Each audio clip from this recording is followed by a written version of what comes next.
I'm going to start keeping a diary of dreams. This one relates to an experience I had of being on a saucer-shaped UFO. I became conscious, highly conscious, as the craft, which was quite small inside, maybe 20 metres diameter perhaps, or even less than that. It was quite light inside and daylight outside, and it was as if the spinning motion itself had woken me up and I shouldn't have been awake. It made me feel, I was aware that I felt dizzy by this, although not frightened because I was supposed to be there. I was conscious of having 3 colleagues, unidentified, who were still unconscious, as I was supposed to be. I looked out of the window just as the craft, with its spin slowing somewhat, was heading out over the coast towards the sea. Very clear blue sky. It seemed like a warm day. I was aware of an enormous breach opening up in the ocean, circular, tubular, going down extremely deep, a huge hole, with similar craft to the one that I was in, flying in and out of this watery vortex. At this point, I became aware of advice to put myself back under sedation or to make myself unconscious again. I was glad to do so because I felt that otherwise it could be a frightening experience going into this water tunnel. I indeed went under again, and when I next became conscious in the next split second, it was the craft apparently had arrived and was behind me now. I didn't look at it, I was just walking away from it. My colleagues with me, but again unidentified, because I was more concerned with the welcoming committee in this rather busy place. I was clearly underwater. There were wide panoramic windows all surrounding this area, which I'll get to shortly. But the welcoming committee, in front of me, I seem to remember 3, I want to say 4 because I think there were 3 other colleagues, but as I recall now, because this was quite a while ago, this dream, there were 3 beings in the welcoming committee. At the time, they didn't strike me as looking odd in any way, although, as you will discover here when I describe them, they did look extremely unusual. But at the time I didn't register them as such. It was as if it didn't seem that it was abnormal, me being there, even though it was an extremely novel situation. It felt like an official trip. Now these beings, 2 of them definitely were wearing masks. They were tall. They were wearing clothing that covered their entire body from the chin, their neck, all the way down to the floor, covering their hands in block colours, these robes. As I say, 2 of them, the others, were there to meet and greet my other colleagues. The one that was to greet me took off its mask. This entity was female. It had a long head,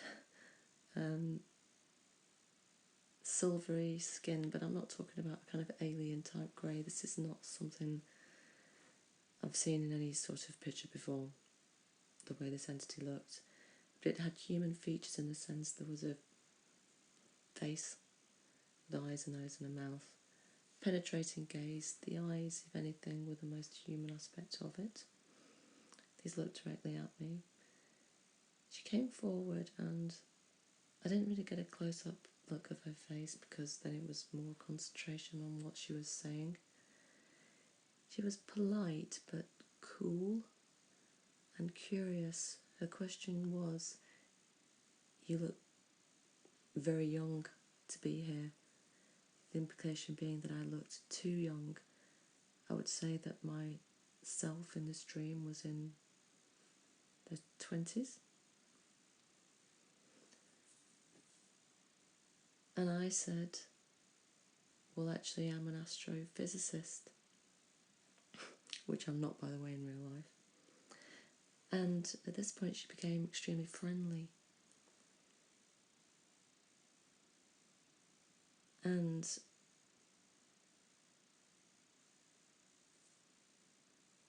now, something else happened at this point. Somebody, another human being, rushed past me, coming from the opposite direction, in the direction towards the space or the craft that we'd been in. And he seemed upset. And I turned, because he seemed upset, I turned to watch him to see what he would do. And he sat down. He went to sit down in a device which connected him with his and my leadership, or the authorities who were back at base, wherever base was. And he was upset. And as I'm not sure what communication he was having with the authority, and this individual struck me as being almost autistic in his behaviour, or on the autism spectrum. And this authority figure, also a woman, did something which emitted a gas from the structure of the chair, which again made him unconscious and sedated him. And he went back off, sort of calmed, but in a more kind of hypnotised state. No, I didn't like this, and I went to sit in the chair afterwards, and I basically questioned why they had done this to him. I felt that it was cruel. But I was basically told it was for his good, and I needed to just get on with what I was doing. So, sorry, I forgot that little interlude as I was concentrating on the welcoming committee. So back to them. Having learned I was an astrophysicist, she became friendly and directed me to look outside the windows, these great windows which were in the sides of this curved area, where there seemed to be plenty of people, like as if something not so much out of the ordinary was going on. Anyway, I looked out of the window, and in front of me, outside one of them, sort of in the middle distance, there was the most beautiful, incredible beach. Not like the sort of beach that we have on Earth, because there was no sky. The colours were all different, and yet waves were lapping at this beautiful shore, and there were beings on the beach, and I remarked how lovely it would be. And my companion was pleased by this and said, "Oh, you can go out there if you want." And I said, "Oh, I don't have the right clothes." I felt like I was making conversation because I was really there to do work. At this point, she produced some clothes. She said, "Actually, I have something for you." And proceeded to give me this outfit. I don't remember what it was. Nothing girly. Some sort of costume get-up, perhaps like the one they were wearing. I can't remember if I put it on or not. I probably did. Anyway, having admired the view, we moved on to what was kind of the bones of the mission, with this being deepening her conversation, so that it was taking on a more telepathic aspect. She directed me to look at some shelves where I could see there were all these kind of bronze-coloured animal figurines, about the size of a palm or a fist, 3D, sculptural, but it's like they were plastic models, as if this substance, although it looked like the colour of bronze and they were all of uniform colour, and they were kind of static, but it was like this substance was malleable, like it had some sort of plastic quality, and that the creatures therefore were alive in some kind of essential way. Now she gestured to this cabinet and gave me a really searching look, the kind of look you get before the start of mystification in an astral environment. And she said to me, choose one,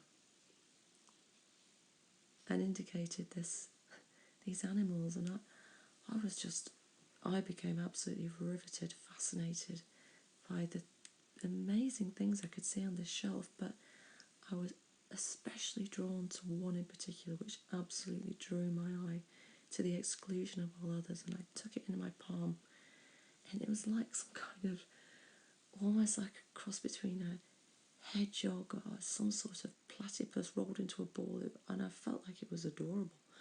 And I said to her, this one.